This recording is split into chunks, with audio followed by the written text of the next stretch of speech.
Very good evening. आप सबका स्वागत है हमारे इस हिंदी पाठशाला चैनल में। आज हम लोग बात करेंगे 12वीं कक्षा का जो साइकोलॉजी चैप्टर से, जिसमें पहला चैप्टर ही आपको लगा हुआ है बुद्धि से संबंधित। ठीक है, तो आज हम लोग बात करेंगे बुद्धि का अर्थ, उसकी परिभाषाएं और जो उनकी जो प्रकार हैं उन सब के बारे में हम लोग आज समझेंगे। तो सबसे पहले हम लोग समझते हैं कि बुद्धि का अर्थ क्या है। ठीक है, हम लोग सबसे पहले क्या समझेंगे, बुद्धि का अर्थ क्या है। टॉपिक को शुरू करने से पहले आप सभी से एक बात कहना चाहेंगे, ये वीडियो जितना लंबा होगा उतना को आपको बिल्कुल क्लियर करके देखना है। ठीक है, एक एक बातों को समझना है, एक एक जो नोट्स हम आपको समझाने वाले हैं लिख करके जो लिखा हुआ है उसको बारीकी से समझना है, ताकि एग्ज़ाम पे एक भी, चाहे वो आपका ऑब्जेक्टिव टाइप क्वेश्चंस हो या फिर सब्जेक्टिव टाइप क्वेश्चंस हो, एक भी क्वेश्चंस आपसे ना छूटे। और साइकोलॉजी एक ऐसा सब्जेक्ट है कि आप इसको बिना समझे लिख ही नहीं सकते हो। ठीक है, इसलिए इसको हम लोग बारीकी से समझेंगे और एक एक करके हम लोग चीज़ों को देखेंगे। तो चलिए शुरू करते हैं। बुद्धि का अर्थ क्या है। बुद्धि वह मानसिक शक्ति है जो वस्तुओं एवं तथ्यों को समझने, उनमें आपसी संबंध खोजने तथा तर्कपूर्ण ज्ञान प्राप्त करने में सहायक होती है। बुद्धि वह मानसिक शक्ति है, ठीक है, बुद्धि क्या है, वह मानसिक शक्ति है जो वस्तु एवं तथ्यों को समझने में, किसी चीज़ को समझने में और उनमें आपसी संबंध खोजने में, ठीक है, आपसी संबंध खोजने में तथा तर्कपूर्ण ज्ञान प्राप्त करने में, कैसा पूर्ण, तर्कपूर्ण ज्ञान प्राप्त करने में सहायक होती है। ठीक है, क्या होती है, सहायक होती है। यह भावना और अंत प्रज्ञा से अलग है। ये किससे अलग है, भावना और अंत प्रज्ञा से अलग है। बुद्धि ही मनुष्य को उसके नवीन परिस्थितियों को ठीक से समझने और उसके साथ अनुकूलित होने में सहायक करती है। ठीक है, ये है बुद्धि का अर्थ। अभी हम लोग समझेंगे कि बुद्धि के संबंध में क्या क्या परिभाषाएं दी गई है। ठीक है, तो देखते हैं, चलिए परिभाषाएं क्या क्या है। इनकी जो परिभाषा है आप लोग नोट करिएगा, एक एक चीज़ों को नोट करिएगा। जब भी इस वीडियो को देखिएगा आप अपने पास अपने साथ कलम और कॉपी दोनों लेकर के बैठेंगे और थोड़ा टाइम लेकर के बैठेंगे और इत्मीनान से बैठेंगे, ताकि आप किसी भी चीज़ को ना छोड़, आप एक एक चीज़ को समझो। पहला नंबर जो एक पाश्चात्य मनोवैज्ञानिक, उसका नाम है वुडवर्थ। ये क्या कहते हैं, बुद्धि कार्य करने की एक विधा है। आप किसी भी काम को करते हो तो उसको बेहतर ढंग से जो आप काम करते हो वो क्या है, बुद्धि का ही स्वरूप है। वो क्या है, एक विधा है। बुद्धि क्या है, एक अच्छे काम करने की विधा है। दूसरा है आपका मनोवैज्ञानिक, वो कौन है, वुडरो। ये कहता है बुद्धि ज्ञान का अर्जन करने की क्षमता है। बुद्धि क्या है, ज्ञान का अर्जन करने की क्षमता है। यहाँ पर हम थोड़ा इसको को कर दें। ठीक है, बुद्धि ज्ञान को अर्जन करने की क्या है, एक क्षमता है। ठीक है, तीसरा नंबर क्या कहता है, राइबन क्या कहता है बुद्धि वह शक्ति है जो हमको समस्याओं का समाधान करने और उद्देश्यों को प्राप्त करने की क्षमता देती है। क्या कहते हैं, बुद्धि वह शक्ति है जो हमको समस्याओं का समाधान करने और उद्देश्यों को प्राप्त करने की क्षमता देती है। ठीक है, ये था रायबन का। यहाँ पे गाल्टन क्या कहते हैं, देखिए, बुद्धि पहचानने तथा सीखने की शक्ति है। क्या है, बुद्धि है पहचान करने की और पहचान करके उनको सीखने की शक्ति है, ये बुद्धि है। तो अब हम लोगों ने करीब करीब उनकी जो परिभाषाएं थी, हम लोगों ने परिभाषा को समझ लिया है। अब हम लोग थोड़ा और आगे बढ़ें। यहाँ पे देखिए लिखा हुआ है इनकी विशेषताएं, कि बुद्धि की क्या क्या विशेषताएं हैं। तो पहला है, बुद्धि व्यक्ति की जन्मजात शक्ति है। मतलब बुद्धि जो होती है हर एक व्यक्ति में जन्मजात होती है। आपकी जब जन्म होता है तब से आपके अंदर कुछ न कुछ बुद्धि होती है, इसलिए हम लोग क्या कहेंगे, जन्मजात कहेंगे। बुद्धि व्यक्ति को अमूर्त चिंतन की योग्यता प्रदान करती है। बुद्धि जो है व्यक्ति को क्या करती है, अमूर्त चिंतन की योग्यता प्रदान करती है। बुद्धि व्यक्ति को विभिन्न बातों को सीखने में सहायता देती है। क्या करती है? सहायता देती है। बुद्धि शक्ति को अपने गत अनुभवों से लाभ उठाने की क्षमता देती है। क्या करती है? क्षमता देती है। 5वां नंबर पॉइंट क्या कहता है? बुद्धि व्यक्ति की कठिन परिस्थितियों और जटिल समस्याओं को सरल बनाती है। ठीक है, क्या करती है? सरल बनाती है। 6वां नंबर क्या कहता है? बुद्धि व्यक्ति को नवीन परिस्थितियों से सामंजस्य करने का गुण प्रदान करती है। ठीक है, तो करीब करीब हमने इनकी जो विशेषताएं हैं उसको 6 बिंदुओं में हम लोगों ने अलग अलग करके समझा। ठीक है, हम लोग थोड़ा आगे बढ़े। आगे यहाँ पे एक चीज़ देखिएगा, ऊपर में सबसे ऊपर में लिखा हुआ है, नोट करके, विनय का बुद्धि का जनक माना जाता है। ये जो बुद्धि का जो जनक है ये कौन है? विनय को बुद्धि का जनक माना जाता है।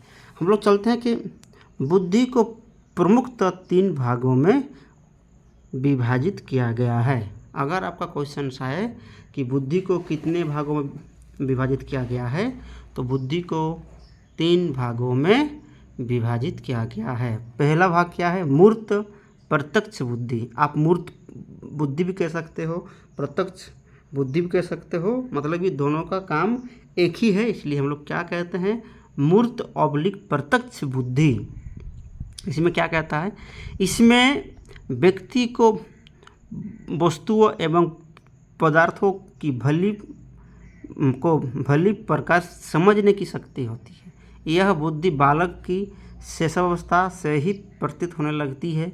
अक्सर यह देखा गया है कि बालक खिलौने तथा अन्य वस्तुओं को तोड़कर अथवा खोलकर उसे जोड़ने या नया कुछ सीखने का प्रयास करने लगता है।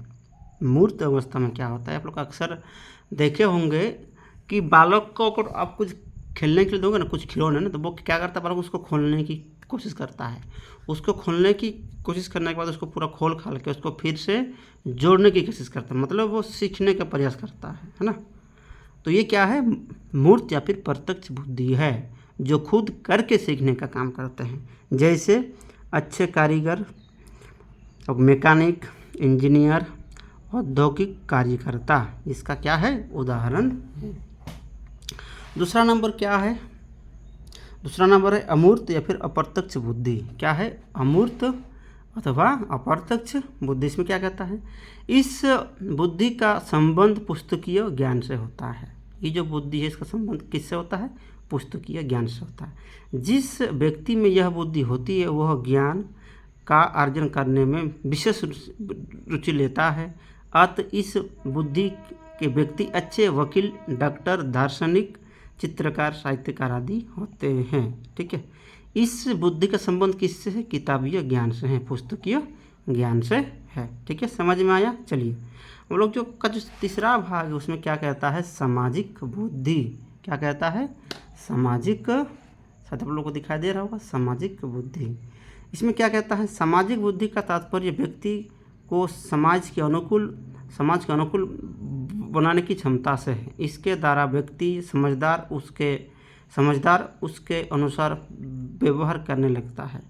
सामाजिक बुद्धि रखने वाला व्यक्ति सामाजिक एवं सामुदायिक तत्वों को भली प्रकार रखने में रुचि रखता है। परिस्थितियों के अनुकूल समाज में सामंजस्य स्थापित करना इस बुद्धि की देन है। सामाजिक बुद्धि वाला व्यक्ति दूसरों को जल्दी प्रभावित करने की क्षमता रखता है।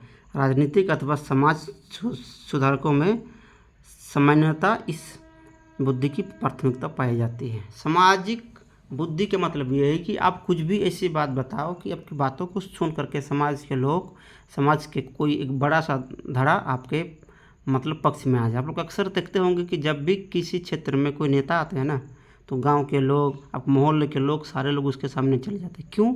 क्योंकि उनके पास बात करने की ऐसी ऐसी टेक्निक होती है कि वो आपको प्रभावित कर सकते हैं। तो कहीं ना कहीं क्या है, ये भी एक बुद्धि का ही स्वरूप है। आपके पास अगर बुद्धि नहीं होगी, आप अगर अच्छे ढंग से बात नहीं कर पाओगे, आप अगर समझा नहीं पाओगे, तो आपके बात कौन सुनेगा? आपको कौन वैल्यू करेगा, ठीक है, आपको कौन वैल्यू देगा। तो इन तरह के चीज़ें हम लोग जो चीज़ें होते हैं उसको क्या कहेंगे, सामाजिक बुद्धि हो गया। हम लोग थोड़ा और बढ़ें, इसमें एक चीज़ है आपका, वो है बुद्धि तथा ज्ञान में अंतर। बुद्धि और ज्ञान में क्या अंतर पाए जाते हैं, इसको थोड़ा सा देखेंगे। देखिए, सामान्यतः बुद्धि तथा ज्ञान एक दूसरे के पूरक हैं। मतलब बुद्धि और जो ज्ञान है वो क्या है, एक दूसरे के पूरक हैं। जैसे कैसे, जैसे हम लोगों का शरीर में 2 पैर है ना, तो एक पैर के बगैर दूसरा पैर क्या होता है, असमर्थ होता है, बेहतर ढंग से चल नहीं पाते हैं हम लोग। वैसे ही जो ज्ञान और जो बुद्धि है हमारे मस्तिष्क का क्या है, वो एक दूसरे के पूरक है। एक के बिना दूसरे को थोड़ा दिक्कतें हो सकती है या फिर होती भी है। तो वही बात कहते हैं क्या है, वो एक दूसरे के क्या है, पूरक है। इसी कारणवश बुद्धि तथा ज्ञान के बीच कोई अंतर दिखाई नहीं देता, अपितु बुद्धि तथा ज्ञान एक दूसरे से घनिष्ठ संबंध रखते हुए भी भिन्न है। आत्म बुद्धि को ज्ञान एवं ज्ञान को बुद्धि नहीं कहा जा सकता है, ठीक है। मतलब दोनों अलग अलग चीज़ें हैं, एक दूसरे के तो पूरक है बट दोनों अलग अलग चीज़ें हैं, और दोनों की जो भूमिका है वो भी अलग अलग है। हम लोग पहले समझेंगे ज्ञान एवं बुद्धि में निम्नलिखित अंतर पाए जाते हैं। ज्ञान और जो बुद्धि है इसमें बहुत निम्नलिखित अंतर पाए जाते हैं, बट वो अंतर क्या पाए जाते हैं हम लोग इसके बारे में देखते हैं। पहला है बुद्धि व्यक्ति की जन्मजात क्षमता। हम लोगों ने पढ़ा था, बुद्धि जो होती है क्या होती है, व्यक्ति की जन्मजात क्षमता होती है, जो संभवतः वंश परंपरा के गुणों से भी प्रभावित होती है। वंश परंपरा की हम बात करते हैं कि देखो कि कुछ बच्चे ऐसे इतने इंटेलिजेंट होते हैं कि पूछिए मत। तो उसका कारण क्या होता है, उनकी वंश परंपरा, मतलब उनके घर वाले, उनके माताजी पिताजी के कारण कुछ बच्चे काफ़ी बुद्धिमान होते हैं। आत्म व्यक्ति अपने पूर्व अनुभवों से लाभान्वित हो सकते हैं। ये किससे, बुद्धि से, है ना। जबकि ज्ञान व्यक्ति की जन्मजात क्षमता है। क्या है, ज्ञान व्यक्ति की जन्मजात क्षमता है, ठीक है।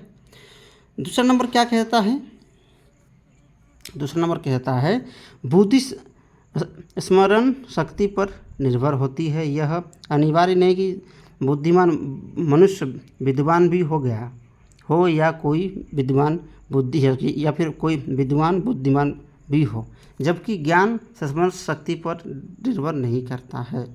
ज्ञान जो है स्मरण शक्ति पर निर्भर नहीं करता है। तीसरा नंबर क्या लिखा है, बुद्धि के द्वारा नई परिस्थितियाँ द्वारा समायोजन करके नवीन अन्वेषण किए जा सकते हैं। ज्ञान द्वारा यह संभव नहीं, क्योंकि अकेले ज्ञान की सीमा इस विषय में निश्चित एवं सीमित होती है, ठीक है। ये सब क्या है, बुद्धि और ज्ञान में अंतर की बात बता रहे हैं अभी हम आप लोगों को। चौथा नंबर पॉइंट क्या कहता है, बुद्धि कठिनाइयों को समझाकर मस्तिष्क को निर्णय के लिए प्रेरणा देती है, जबकि ज्ञान में ऐसा संभव नहीं होता है। ज्ञान बुद्धि पर आश्रित होता है, बुद्धि ज्ञान पर निर्भर नहीं करती। जैसे किसी व्यक्ति की बुद्धि यदि विकृत हो जाए तो उसका ज्ञान भी नष्ट हो जाता है, किंतु ज्ञान के विकृत होने की दशा में बुद्धि पर उसका कोई प्रभाव नहीं पड़ता। तो ये था आपका बुद्धि और ज्ञान में अंतर। वीडियो को आप लोग आराम से देखोगे, एक एक चीज़ों को नोट करोगे। अगर कुछ समस्या हो तो आप हमें कमेंट कर सकते हो। और अंत में एक बात कहेंगे कि आप हमारे चैनल में अगर पहली बार आया हो तो जाकर के हिंदी पाठशाला चैनल जो हमारा नाम है, इस चैनल का नाम है, आप जाकर के सब्सक्राइब कर लीजिए। आपके कोई दोस्त अगर आपके जैसा ही इंटर पढ़ाई कर रहे किसी दूसरे कॉलेज में, उन तक वीडियो पहुंचाइए, शेयर करिए, लाइक करिए और सब्सक्राइब करना ना भूलिए। धन्यवाद।